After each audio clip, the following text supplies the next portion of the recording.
at Holiday. Hello! Welcome to my hotel room. Okay, then So this is the hotel room from at Holiday Inn Express near Orchard. So at the very first is the closet. And Chan, you got a full-length mirror. here. And you got a caballo. And a hanger and slippers and the ref and the safe is there. Fridge, I'm sorry. I'm so Filipino of me. And then this is the bathroom. It's just a typical bathroom. So you got the sink and the toilet, and over here is the shower. So this door acts as a double door. Wow! Based on my experience, Okay, shower. Based on your based on my experience, all Holiday Inns look like this.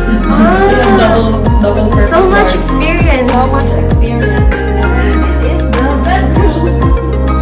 So this is a room for 3 people, but you can only see 2 beds. So where's the other one?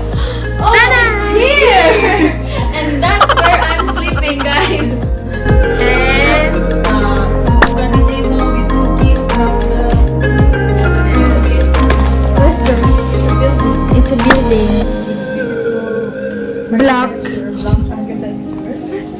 And you got the TV over here. Okay. Okay, so that's it for this hotel room tour. I hope you enjoy, and if you want to check out the prices, check it out at booking.com. Agoda kami. So that's it for this room tour. Okay na yan, Online. no? Just check it at agoda.com. Thank you. Thank you! Subscribe! Click subscribe to my channel, guys. Bye-bye! May 400 plus na ako, guys. Dapat end of this year, meron akong 1,000 subscribers! 3 months to go. Kaya yan, laban lang. Tapos ang 400k from January to...